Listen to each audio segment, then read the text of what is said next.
Hello. Today in our series on Africa's business leaders, we're in conversation with a woman who's doing amazing work in the maritime sector.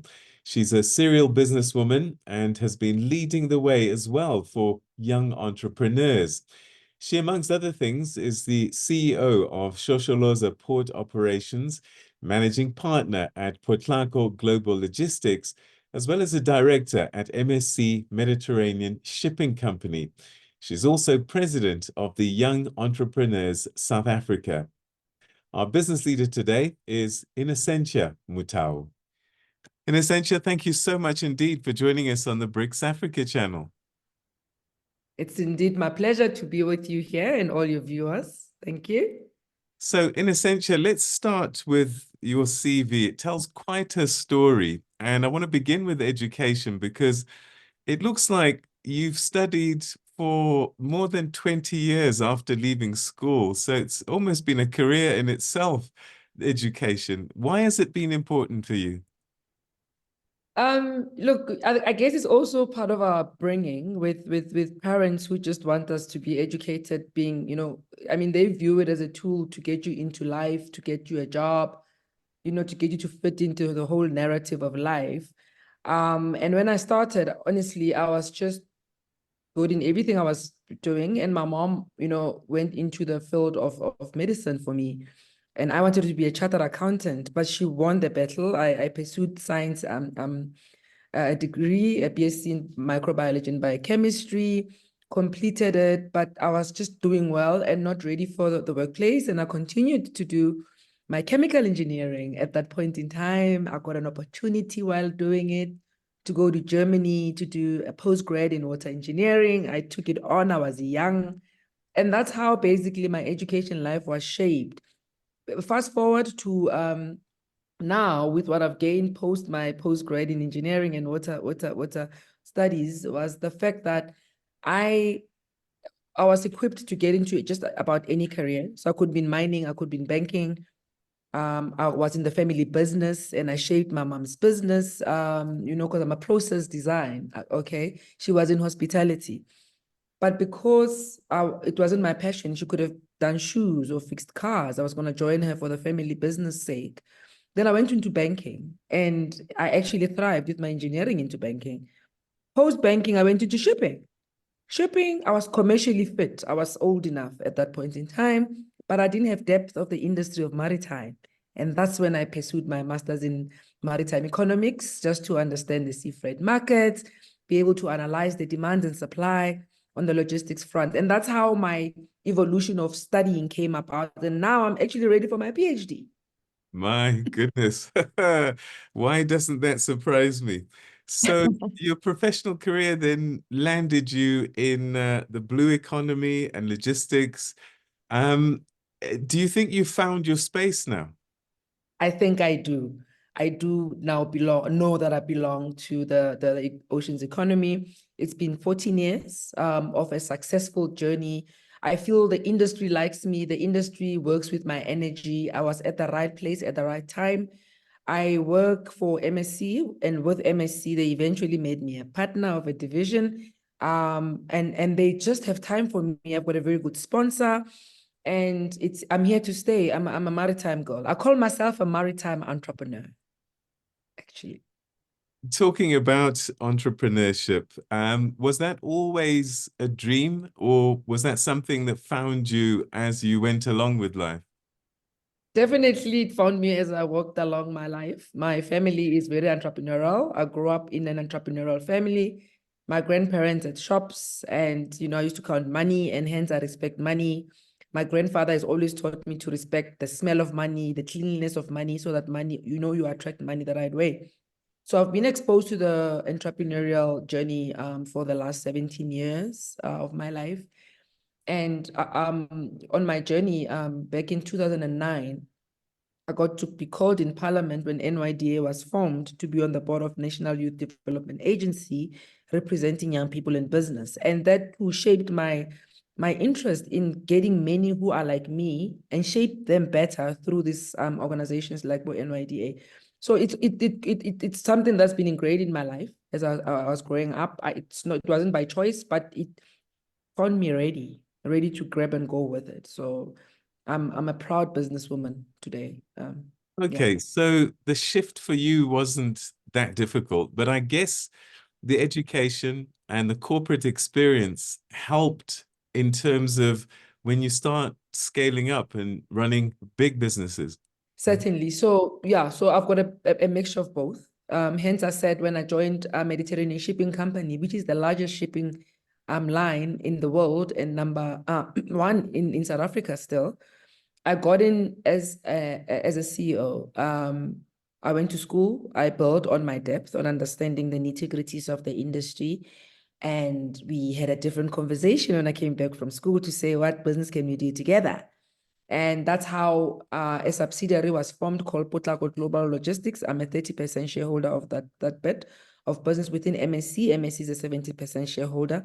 They've taken me as the enterprise development beneficiary, and I'm running with it. They've made it easy. They gave me a soft landing in the business. I'm doing freight forwarding for them on their internal customs requiring transactions, and it's working very well. They allow me time to do other things. I'm a serial entrepreneur. I'm in athleisure manufacturing. I coach, I mentor young entrepreneurs. So it's just worked out like a fitting glove, and I'm very fortunate about that. Tell me about this sponsorship and this enterprise development. Is this something that young entrepreneurs should consider as a leg up and perhaps as a vehicle to get into the entrepreneurship game? I would think so. It's definitely not a bad idea to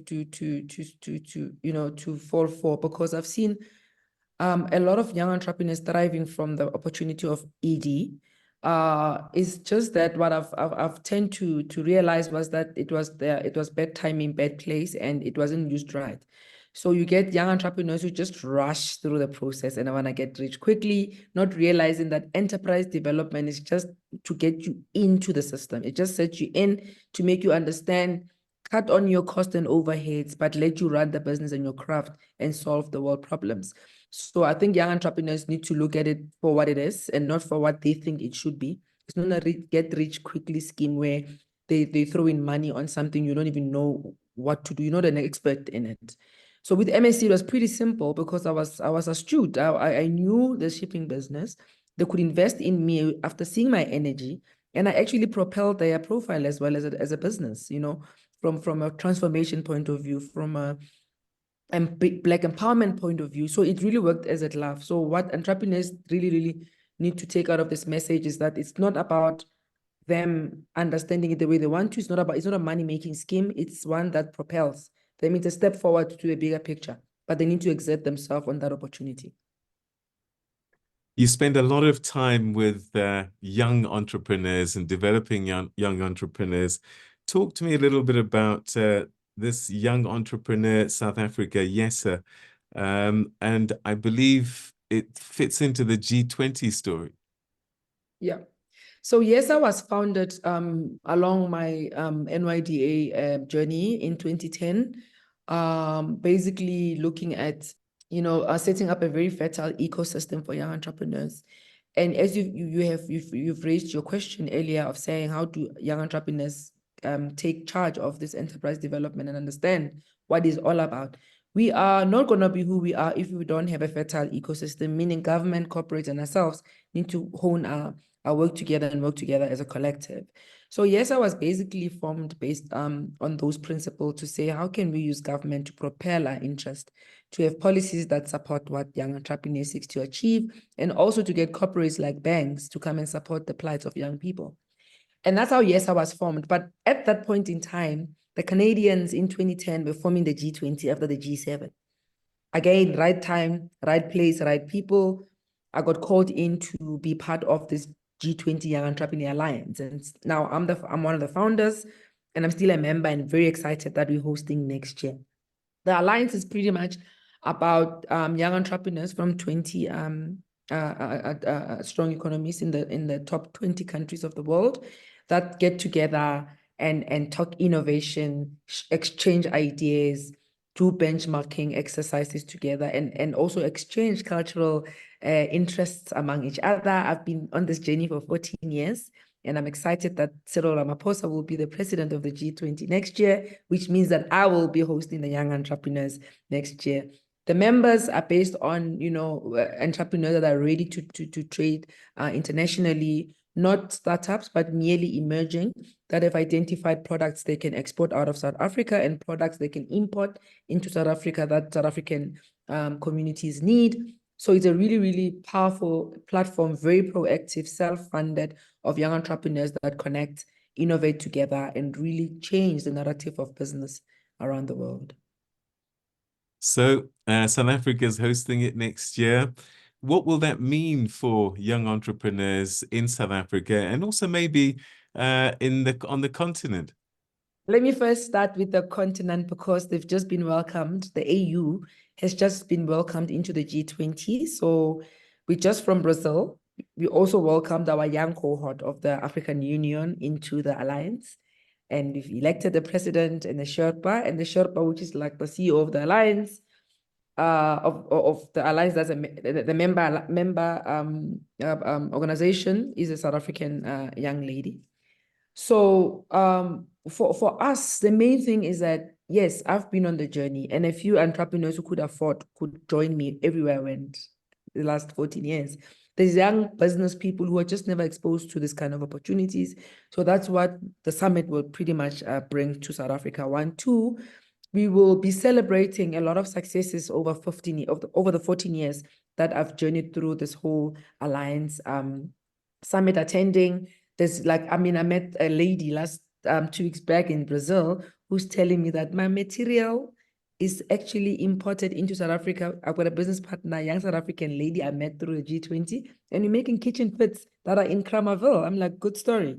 And there's many more other things that happened in the education sector, in the climate sector. There's a whole lot of good stories to tell. And our summit theme is basically also going to be about impact. So it's when we're going to get those that couldn't attend what we've gone through to get a chance to do so. And also just market our country, rebrand our country again, and use this platform, the G20, to actually do so. I'm sure it's been quite a journey for you of learning and getting experiences. One often talks about the young Black woman and the challenges that the young Black woman faces. There must have been a few for you. And I just wonder if you could share maybe some advice that you would have told yourself now that you're a little bit older about the journey that lay ahead. Yeah, so we obviously know as women, nothing is very easy for us. You got to have a will and determination of achieving and work harder than men so that you are recognized. It's been a journey and a half, and along the way, I've managed to allow myself to be vulnerable to not knowing everything, ask the right questions.